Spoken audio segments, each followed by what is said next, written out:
Hey Kev, let's follow this trail over here. This looks like there might be something waiting down there. All right. Hey, wait a minute. Do you hear that? Yeah, I thought it was just me. What the heck is that? I don't know what that is. Whoa, do you smell that too? That's unbelievable. Hey, look. What the? Hey, look, those branches are moving over there. What the heck is that? Holy cow, is that what I think it is? Look at that thing. Oh my God.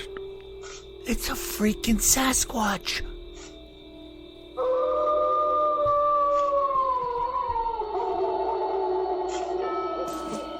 Welcome to the Bigfoot Terror in the Woods Sightings and Encounters podcast.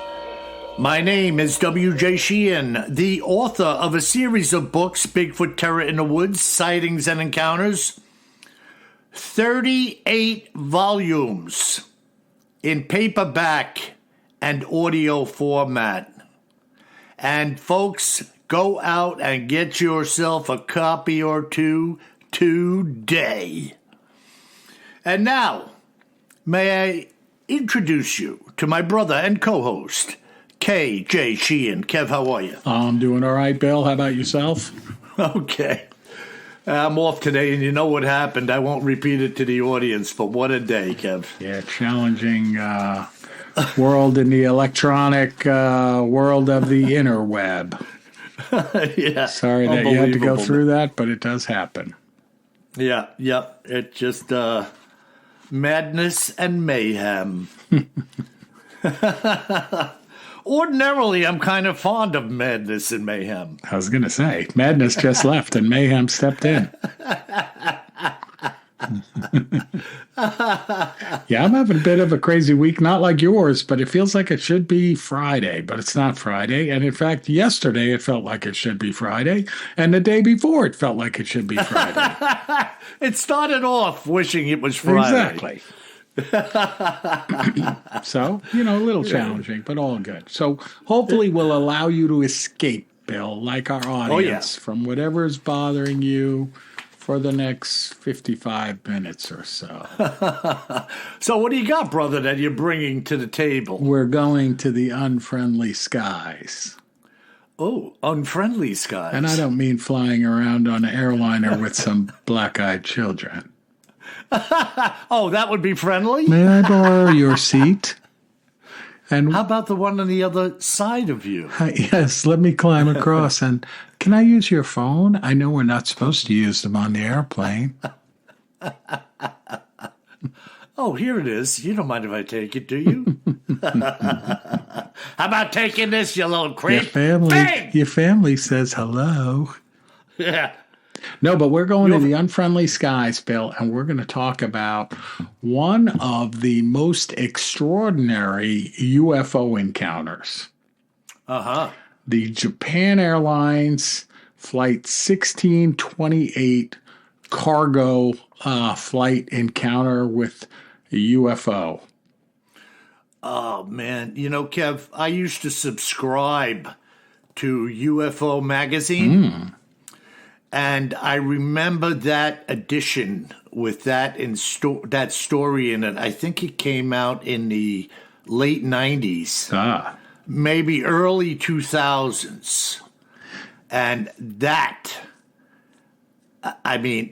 is just like hands down. It's phenomenal. And I'm going to read, folks, mostly from an article that I found that was in the Anchorage Press newspaper from Anchorage, Alaska, just because it's really well written. And there's a lot of data here. And it's by a gentleman named Lawrence D. Weiss. So thank you, Lawrence. Okay. And this article was written in October of 2019.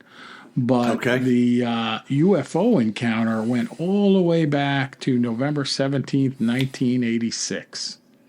Oh, okay. Yeah.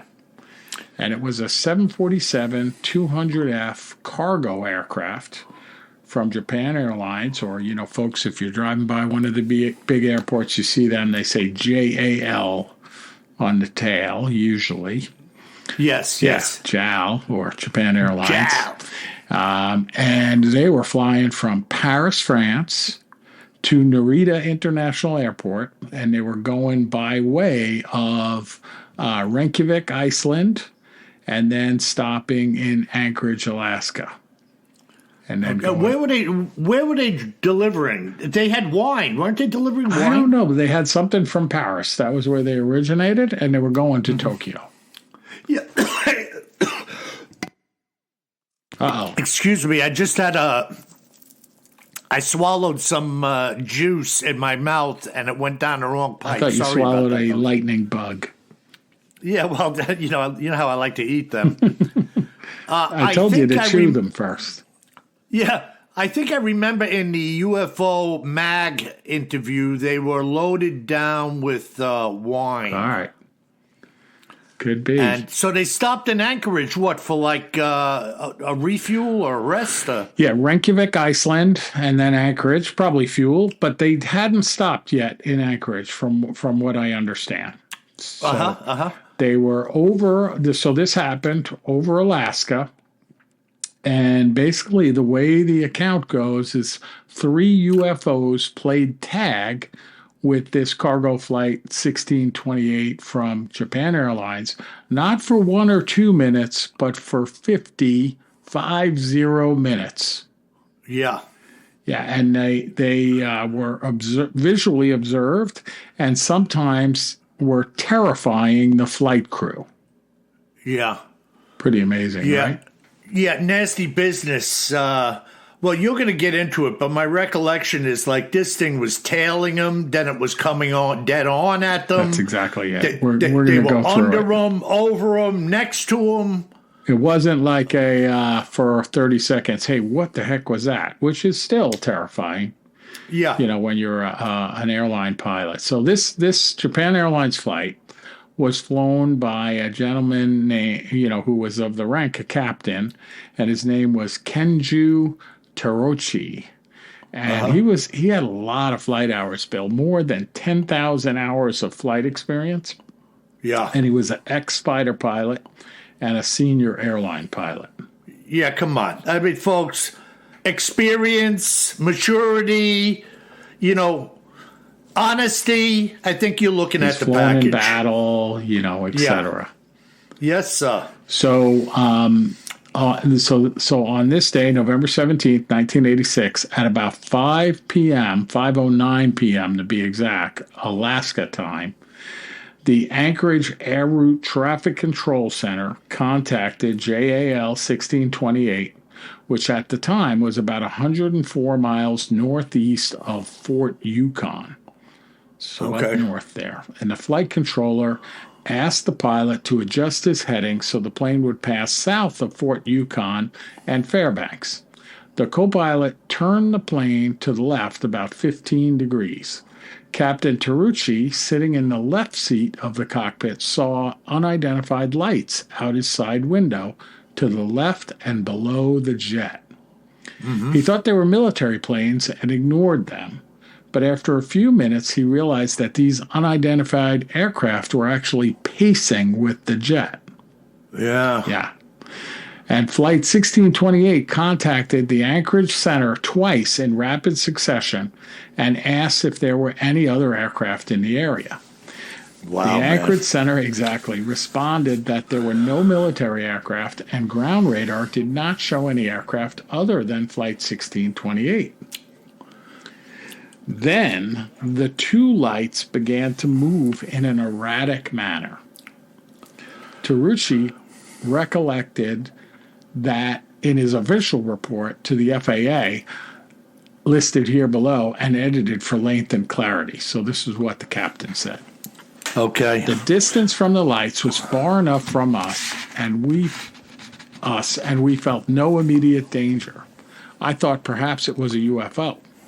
The lights were still moving strangely. Most unexpectedly, two spaceships appeared directly in front of the plane. That's unbelievable. Shooting off lights. The inside cockpit shined brightly. Get this, Bill. And I felt the warmth of the UFO's thrusters on my face. Wow. Yeah. Oh, my God. Like this thing out of nowhere. He's got lights. down and away from the aircraft, and suddenly something's got its tail end with flames or whatever close enough that he could feel a heat in front of him. Exactly. Can you imagine this going on? No. This guy is not some lunatic. This is actually happening. No, to and him. this is his account to the FAA. Yeah. A guy with more than 10,000 flight hours. And look, what was he going to say? He was being completely honest and forthright, come what may. 100%. Amazing. He says, then 3 to 7 seconds later, the fire, like from jet engines, stopped and became a small circle of lights as they began to fly in level flight at the same speed that we were. The middle of the body of the ship sparked an occasional stream of lights, almost like a charcoal fire. Wow. Yeah, its shape was square, flying 500 feet to 1,000 feet in front of us, very slightly higher in altitude than us. Its size was about the same size as the body of a DC-8. That's a big bird. Yeah. It is impossible for any man-made machine to make a sudden appearance in front of a jumbo jet that's flying 910 kilometers per hour. So about 600 Yeah, or so, 500, right? 600. And to move along in a formation paralleling our aircraft. But we did not feel threatened or in danger. Honestly, we were simply astounded. I have no idea why they came so close to us. There was a pale white flat light in the direction where the ships flew away. The anchorage center replied that they saw nothing on the radar again. I set our digital weather radar distance to 20 miles, radar angle to the horizon. There it was on the screen. A large green round object had appeared 7 or 8 miles away in the direction of the object. Now, this is, he's still describing the object that he thought was 500 feet. Well, it started to move away from them. Okay, but now he's saying 7 miles. Well, yeah, the thing just bolted, right? Yeah, yeah. And he set his weather radar. I guess he could angle it and set the distance, compared to the folks on the ground just looking at the general radar, and he could see it come up on the radar. Mm-hmm. He says, we arrived at the sky above the Eelson Air Force Base in Fairbanks. It was a clear night. We were just above the bright city lights, and we checked the pale white light behind us. There was a silhouette of a gigantic spaceship. Yeah, behind him now. A terrified Captain Tarucci, in coordination with the Anchorage Flight Center, attempted evasive maneuvers such as flying in a circle and changing altitude. The gigantic UFO, later described by Tarucci as the size, get this, Bill, of 2 aircraft carriers, shadowed massive. Flight 1628 through all maneuvers. Tarucci wondered and feared as to their purpose. Anchorage Center offered to scramble a military jet, but Captain Tarucci declined the offer, fearing unintended consequences of a military confrontation with a UFO. About that time, a United Airlines passenger jet flew into the same air zone and was requested by air traffic control to get a visual on the situation.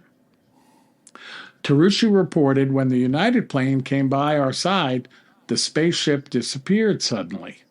The strange encounter ended 150 miles away from Anchorage. So then they go on. In 1986, John Callahan was FAA Division Chief of Accidents and Investigations Branch in Washington, D.C. About a week after this incident, he got an urgent call from Alaska. Callahan's recollections were recorded in an interview conducted around 2000. His comments, too, are edited here for brevity and clarity.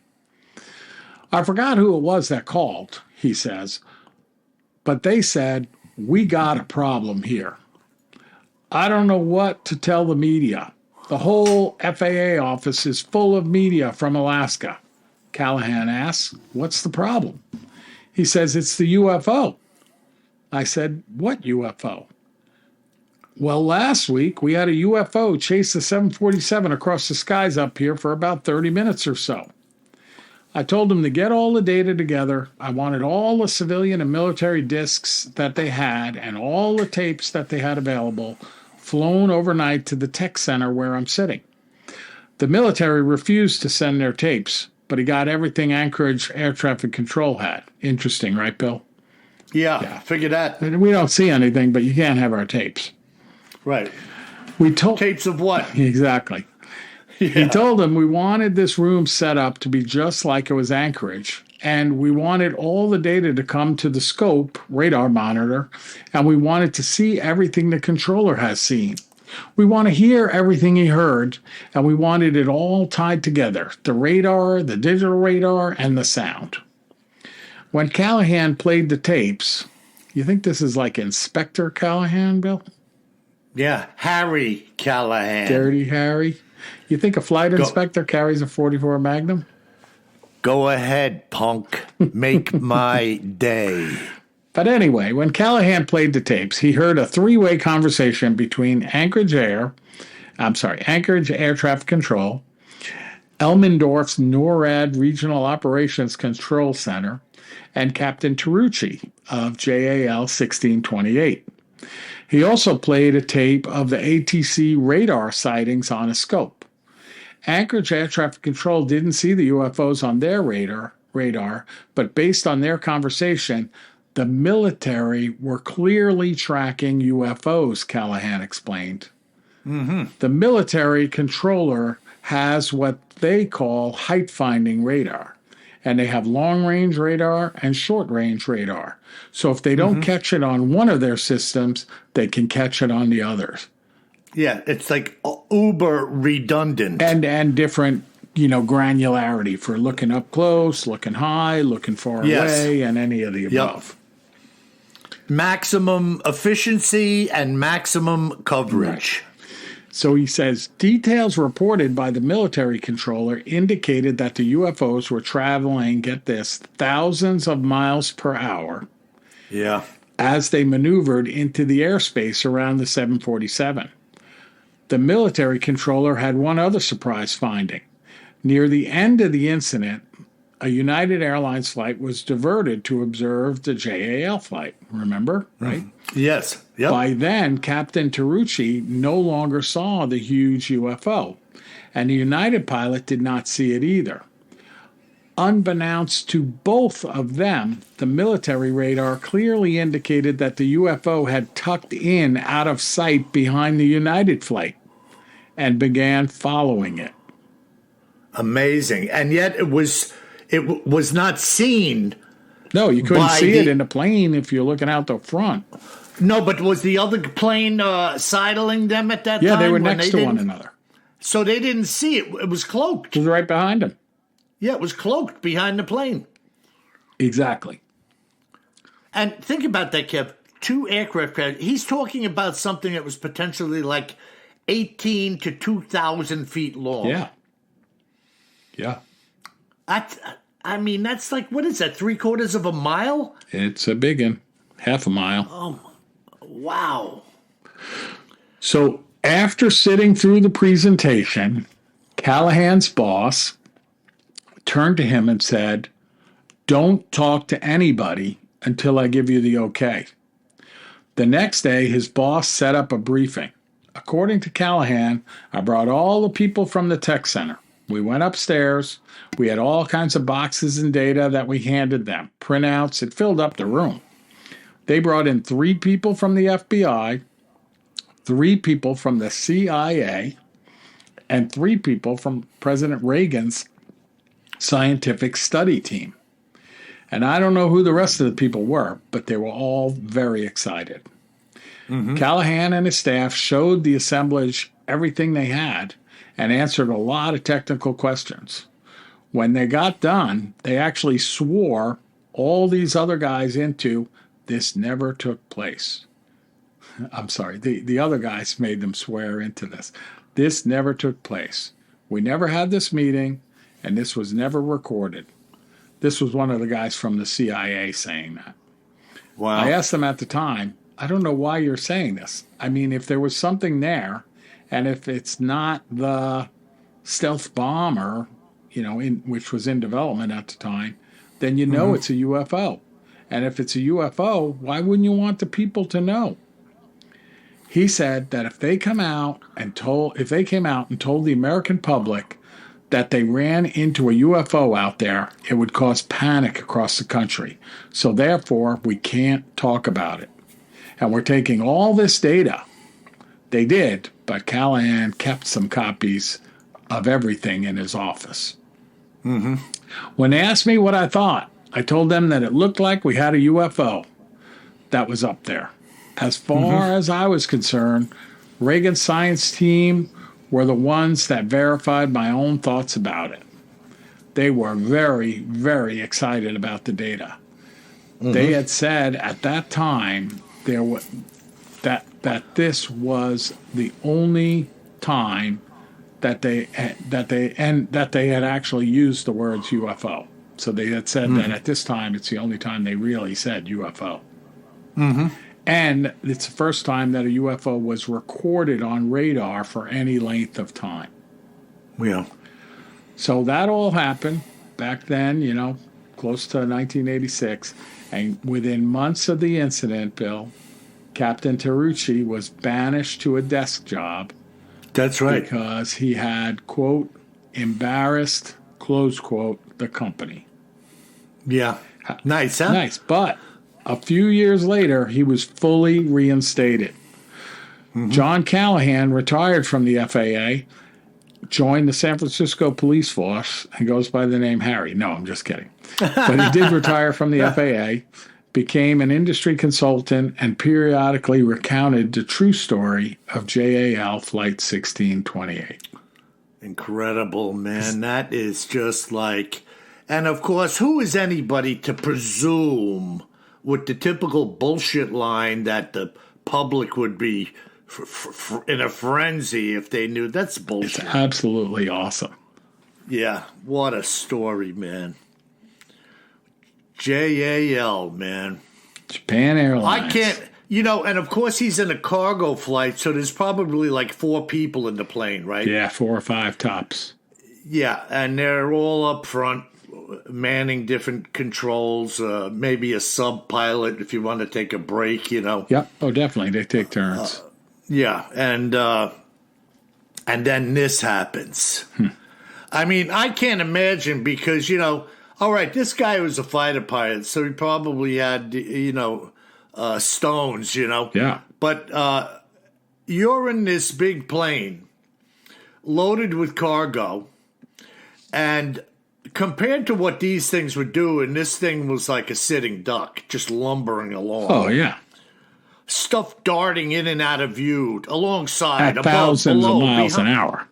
Thousands of miles an hour, accelerate. And that quote of him feeling the heat on his face. I mean, that's just crazy.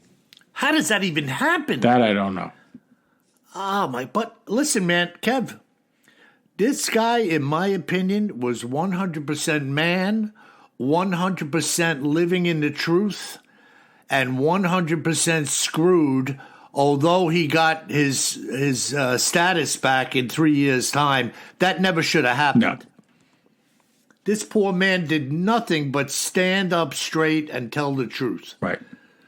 And was penalized or chastised for it by his company, and which is ridiculous. Wow. Cool. What a story, man. And I totally lost track of the fact that it had happened in like mid-1980s. I just remember looking at the UFO mag, probably late 90s or early 2000s. I must have had that magazine. Bizarre, huh? Yeah, crazy. Wow, man. Well, let's move on, Kev. I got something really interesting here. This story that I'm about to share with you is not very long. And really, typically is my nature not to embellish what's being told in any way. I just try to bring forth what's been given. But this fellow Bruce had been the victim of what he says was missing time. And anyway, let me just read this a second. I don't want to get tripped up. Oh, I see. Pardon me, folks. Bruce was the encounter before this one. I had put them back to back. Both of these fellas had an issue with missing time. This gentleman's name was actually Reggie Wells, and he seemed to have experienced the same phenomena. So this is what Reggie had to say. The story, Bill, that I'm about to share with you is not very long. I'm not going to try to embellish it in any way, shape, or form. As you had said, you wouldn't either. I'm not going to try to make it more of it than it really was. But so strange was this experience in and of itself that I felt I must contact you and share the events that surrounded it with you and your readers. I had entered the woods southwest of Queensland, which borders the province of Alberta, into what is well known locally as the Caribou Country. Although I myself had been in the timber for 3 consecutive days and had seen many bulls, I had but one tag, and I wasn't going to settle for anything but the very best.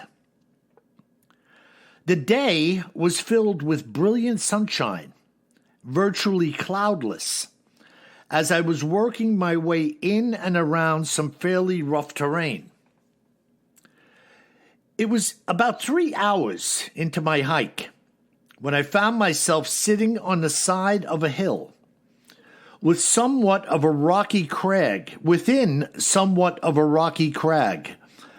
looking over a small field of wild grass, which was backed by tall pines.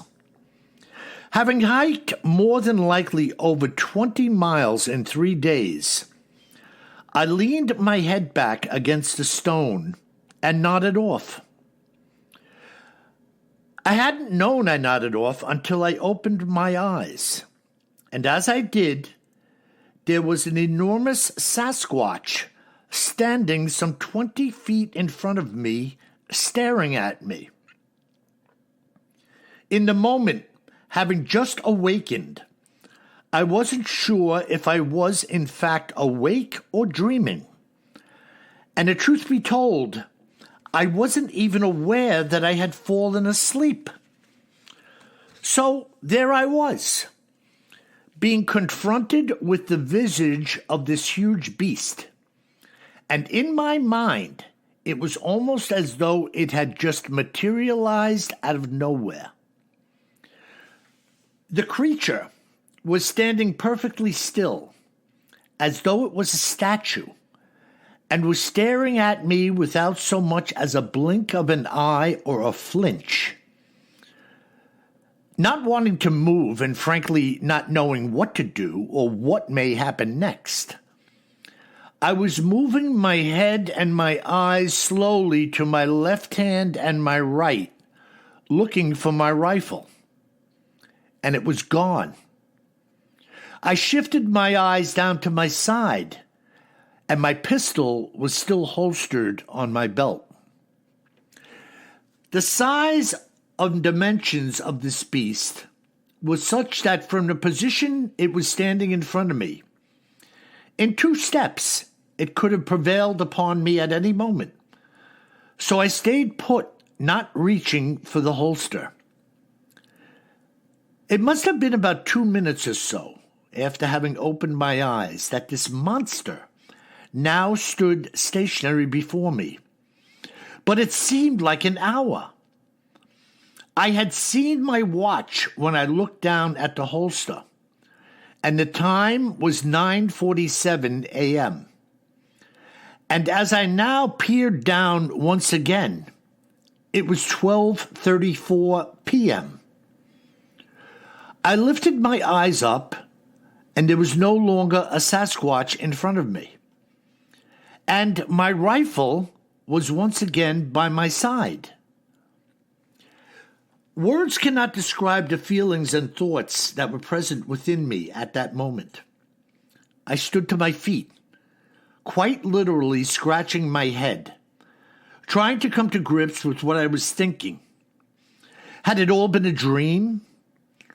Now, putting the strap of my rifle over my shoulder, I began to walk, as the cobwebs of what had transpired were still enveloping my being.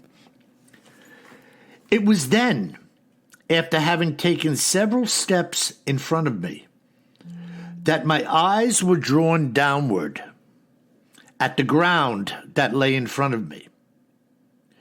Within the soft soil at the edge of the hill, in the very spot where in my mind I had been looking at Sasquatch, were several well-formed large footprints, as a shiver went down my spine from head to toe. This wasn't a dream after all, and here was the evidence to prove it. I will not pretend to tell you, Bill, excuse me, I had to cough, that I can even begin to wrap my mind around this series of events which befell me on that day. All that I can say, Bill, is what you have heard. I had leaned back to rest, being very tired from 3 days' activities on the hunt, when apparently I had fallen asleep. Upon opening my eyes, the Sasquatch was in front of me, unmoving, and my rifle was gone. Having looked down to ascertain whether or not I still had possession of my handgun, my mind registered time as being 9:47 a.m., after which I then apparently fell back asleep, although I have no recollection of doing so, and re-awoke at 12:34 p.m., seeing my gun by my side and the Sasquatch gone. And so, what exactly would you or I, or anyone else for that matter, be left to think about regarding such a thing having happened? I can tell you that as I sat on the hillside, the day was blustery and gusts of about 20 miles per hour. As the Sasquatch stood before me motionless, I could see the long hair on its body blowing in the wind, and in particular, the hairs on its head moving across its face and brow. The creature had to have been 10 feet tall or better, having a body as wide as my barn's door. It didn't blink or move a finger. It simply stood there before me and stared at me. One of the strangest things was that I felt no fear and was not startled in the least during this entire event, feeling rather like I was heavily medicated or in somewhat of a daze as I remained leaning against the rock wall. Very, very bizarre. Yeah, we've heard that before, though, Bill, where people have this like trance-like experience, right? That's right. In the Tennessee tree stand incident, when that guy got touched on the heel of his boot. Remember that? Yeah, he said he felt like he was gigantor Bigfoot. Yeah, he said he felt like he was doped up, eventually climbed down the tree, and by the time he got back to his pickup truck, which was only like a half a mile away, like 3 or 4 hours had gone by. Now, what's the theory on that, Bill? Some type of Vulcan mind meld control that a Bigfoot might have, or? Listen, if you believe them, and, you know, I just listen, man. I listen and follow. I go where the data leads me. But I've heard a number of indigenous people from the Pacific Northwest speak freely in opening that these things can control your mind. Right. So where do they get that from? I guess they get it from people who have had their mind controlled and spoke about it, like this guy did. Yep. Missing time. Don't know what happened. I felt like I was heavily medicated. I mean, the guy's a hunter. He said he hiked 20 miles in 3 days. He's stomping around the terrain. He's got to be in good shape. Yeah. I doubt he's out there doped up, marching around hunting caribou with a rifle and a pistol. Not a good idea. No. No. So, like the JAL airline captain, I take this guy at his word. Very bizarre, though, huh? Wild encounter. Yeah. And certainly in an area where you could see a Bigfoot, right? Alberta, Canada. Yeah, well, Alberta, one of my guys, one of the handful of first interviews I ever did when I had decided to start putting the books together. He was a moose guide up in Alberta and sent me a slew of pictures of their camp and 6 or 8 wheeler like Unimogs or whatever these little things are they call them, and that they used. They had wall tents with fireplaces in them, and I mean this was a real deal outfitting rig, you know.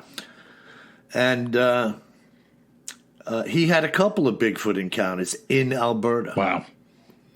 So and other people. There's other accounts. And by the way, folks, if you want to read like what's going on in Canada, I have this regional series I put together last year, 7 volumes. They were all handpicked from the 12 initial volumes and put in a series that is regional, so you can check out an area. And the Canadian book, the Canada book, has all the accounts by province. And there's actually a section in Alberta where this account is, and the other account I just mentioned to you, and a number of others. So Alberta is a hot spot. Bill, by the way, an autographed copy of that volume would be a very nice late birthday present. Did somebody have a birthday?